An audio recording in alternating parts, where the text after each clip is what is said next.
In the previous video of separation of substances, we had learnt about the various separation techniques. Not various actually, we had learnt only one technique, hand picking. Hand picking कब use करते हैं? जब दो अलग अलग solid को separate करना है और दोनों का अपीयरेंस अलग होना चाहिए, कलर भी, साइज़ भी, सब कुछ, तो हम लोग हाथ से छाँट लेते हैं, उठा लेते हैं करके. That is called hand picking. ये कब काम आ रहा था? ग्रेन्स में से स्टोन्स को सेपरेट करने में. Next method to separate a mixture of solid and solid is threshing. This method is generally used by farmers to separate the grains from the stalks after harvesting. Observe किए होंगे तुम लोग कि एक जैसे ये अगर वीट का ग्रेन है तो इसके बाहर एक छिलका होता है, उसी को स्टॉक बोला गया. फिर तो एक जब वीट का है, इसमें से सारा ग्रेन है, सबके बाहर एक एक छिलका है, तो ये इसको स्टॉक बोला गया. तो ये ब्रांचेस जो है, ब्रांचेस जैसा, इसमें से तो एक एक ग्रेन को निकालना पड़ेगा ना, तो वो प्रोसेस को थ्रेशिंग बोलते हैं. कैसे किया जाता है? ये जो पूरा स्टॉक्स होता है उसको सुखाया जाता है और फिर उसको किसी चीज़ से बीट किया जाता है, तो दैट प्रोसेस कॉल्ड थ्रेशिंग. सूखने के कारण ये ग्रेन्स इस स्टॉक से अलग हो जाता है. तो ये हाथ से भी किया जाता है या फिर फार्मर्स इस तरह का मशीन यूज़ करते हैं जिसको बोला जाता है थ्रेशर. देखो ये पूरा बड़ा दिख रहा है कि ये सारा स्टॉक्स है, फिर इसको डाला जा रहा है और यहाँ से सिर्फ ये अंदर में घूम रहा है गोल गोल, अंदर से बाहर से सिर्फ ग्रेन्स निकल रहा है फिर बाहर में. सो this process is called threshing and the machine is called thresher. आजकल बहुत सारा ऐसा मशीन होता है जहाँ पर राइप क्रॉप्स को कट करने को हार्वेस्टिंग बोलते हैं. तो एक मशीन होता है कंबाइन, जो क्रॉप्स काट भी देता है, उसके बाद उसको स्टॉक से अलग भी कर देता है. So a machine called combine is used for both harvesting and threshing. Next process है winnowing. तो winnowing में क्या होता है? जैसे जो ग्रेन्स वगैरह के ऊपर, जैसे वीट के ऊपर, गेहूं के ऊपर एक छिलका जैसा रहता है जिसको हस्क बोलते हैं, तो वो सबको भी हटाना है. तो वो कैसे किया जाता है? इस तरह से किसी विनो बास्केट में ग्रेन्स रख दिया जाता है, फिर जैसे हम लोग चालनी से छानते हैं आटा या मैदा, उसी तरह से इसको भी शेक किया जाता है. तो जो हस्क हल्का होता है, छिलका, वो दूर चला जाता है और ग्रेन्स हैवी होता है तो नीचे गिरता है. तो विंड के कारण इस तरह से अलग हो गया. So this method is called winnowing, wind blow method. ये थोड़े हाइट से किया जाता है. Next method for separating solid is sieving. तो सीविंग क्या होता है? इसको सीव बोलते हैं. जैसे मैदा वगैरह छाना जाता है घर में, आटा छाना जाता है. तो a sieve is a wire mesh fixed tightly in a frame. Wire mesh मतलब इस तरह से एक गोल फ्रेम में वो एकदम फिक्स कर दिया जाता है. सब सीव का साइज़ अलग अलग होता है. तो in this method the mixture to be separated is put in a sieve. The particles having a small size pass through the holes, और जो बड़ा साइज़ रहता है वो ऊपर में ही रह जाता है. ये मेथड घर में वीट फ्लावर को सेपरेट करने में काम आता है. कंस्ट्रक्शन साइट्स में ये सैंड को सीव करने में काम में आता है. ये देखा हुआ होगा जब रोड वगैरह बनता है तो, कि बालू साफ़ किया जा रहा है बड़ा सीव से, उसमें से क्या छाटा जाता है? थोड़ा सा बड़ा साइज़ का पत्थर वगैरह.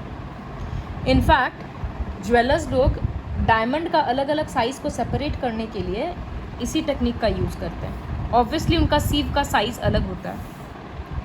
इन Kerala cashew nuts of different sizes are separated by sieving. Next method is magnetic separation. Magnetic separation में क्या होता है कि एक मटेरियल अगर मैग्नेटिक होगा, मतलब वो मैग्नेट से अट्रैक्ट हो जाएगा, तो ये टेक्निक काम आता है. Suppose sand and iron Niels mix हो गया, तो एक मैग्नेट अगर उसके ऊपर रोल करेंगे तो सारा आयरन्स तो यहाँ आ जाएगा. सपोज एक कारपेट में आयरन नील्स गिर गया, तो पूरे कारपेट के ऊपर अगर मैग्नेट इस तरह से रोल करेंगे तो सारा मैग्नेट में तो सारा आयरन नील्स चिपक जाएगा. इसी तरह से आयरन स्क्रैप, मतलब आयरन का वेस्ट प्रोडक्ट उठाना है, तो क्रेन के हेल्प से यहाँ एक मैग्नेट लगा दिया गया है क्रेन में. क्रेन के हेल्प से अब सारा आयरन स्क्रैप्स पिक कर लिया जा रहा है. So magnetic separation can only be used when one of the component is magnetic in nature और it gets attracted towards a magnet, तभी यूज़ कर पाएंगे. अब इस टेक्निक में मैग्नेटिक सेपरेशन थोड़ी ना काम आता. Next process is sublimation. तो what is sublimation? there are certain substances which directly goes from solid to gaseous state,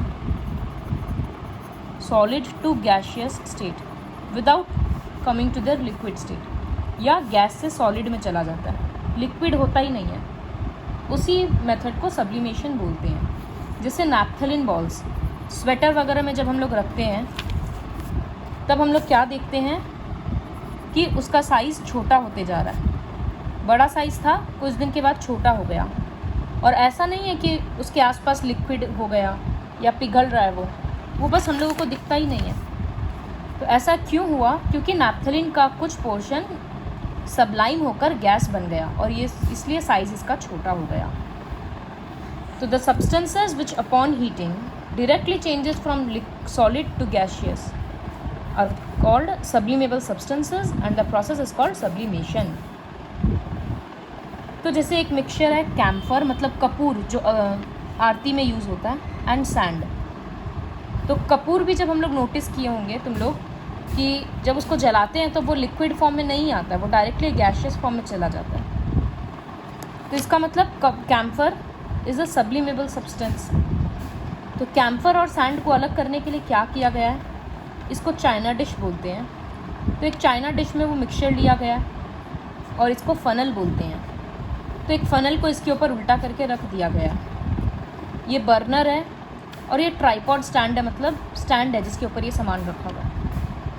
burner से जब हीट कर रहे हैं तो कैम्फर तो सब्लिमेबल सब्सटेंस है, तो वो हीट होकर ऊपर चला जा रहा है. ऊपर क्या किए? कॉटन वुल लगा दिए ताकि ये वेपर्स एस्केप ना हो जाए, बाहर नहीं निकल जाएगा. तो अब ये वेपर्स जब ऊपर जा रहा है, ऊपर जाकर ठंडा हो जा रहा है. तो जैसे वाटर वेपर्स ठंडा होने के बाद वापस लिक्विड बना देता है, तो ठीक वैसे ही ये तो सब्लिमेबल सब्सटेंस है, तो ये ठंडा होने के बाद वापस से सॉलिड फॉर्म में आ जा रहा है. तो सॉलिड कैम्फर इस तरह से फ़नल में पूरा चिपक जा रहा है, फ़नल के वॉल्स में. जब पूरा कैम्फर सबलाइम हो जाएगा तब हम लोग बर्नर हटा देंगे, और फ़नल को जब हटाएंगे तो फ़नल में पूरा पाउडर के फॉर्म में कैम्फर रहेगा और चाइना डिश में सैंड रह जाएगा. सो this is how sublimable substances are separated from non-sublimable substances. तो sublimation process नया था, तो I'll repeat it again. What is sublimation? The process in which a solid directly changes into its gaseous state upon heating is called sublimation. Example, naphthalene, camphor. So sand and camphor को sublimation के process से separate किया गया.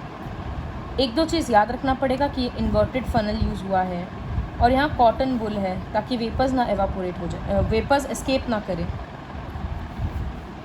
सो see the substances like naphthalene, camphor, iodine, ammonium chloride sublime on heating, whereas the substances like sand, salt, sugar do not.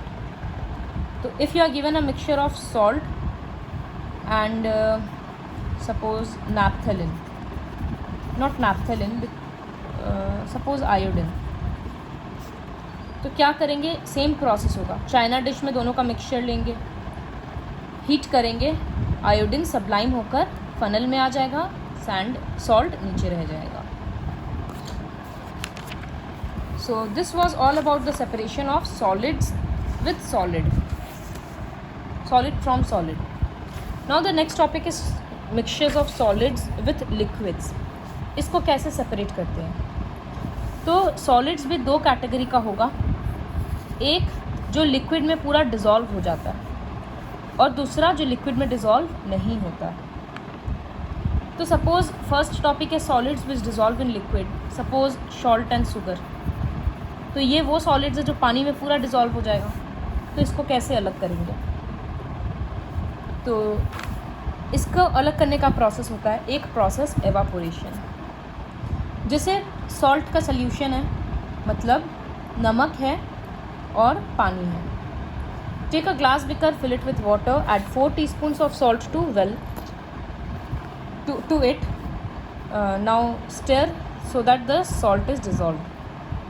अब इस solution को एक China dish में ले लिया और हीट कर रहे हैं. तो धीरे धीरे क्या होगा? पानी तो एवापोरेट होने लगेगा.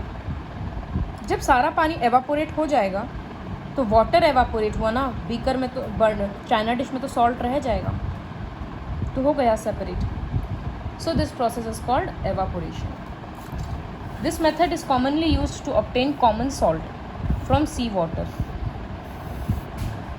सी water is collected in shallow beds. कम पानी के जगह में कलेक्ट कर लिया जाता है, एक शैलो बेड जैसा गड्ढा जैसा खोद दिया जाता है समुद्र के किनारे, और वहाँ पर सी वाटर को कलेक्ट कर दिया जाता है। फिर धूप के कारण उसमें से पानी एवापोरेट हो जाता है, तो नीचे बस सैंड में नमक रह जाता है। फिर उस नमक को बाद में साफ़ कर दिया जाता है। So on an average 1 litre sea water में 36 ग्राम ऑफ सॉल्ट रहता है। So this is the first method to separate solids that dissolve in liquids. इसी तरह से हम लोग शुगर को भी सेपरेट कर सकते थे पानी से। Now we learn about the remaining methods in the next video.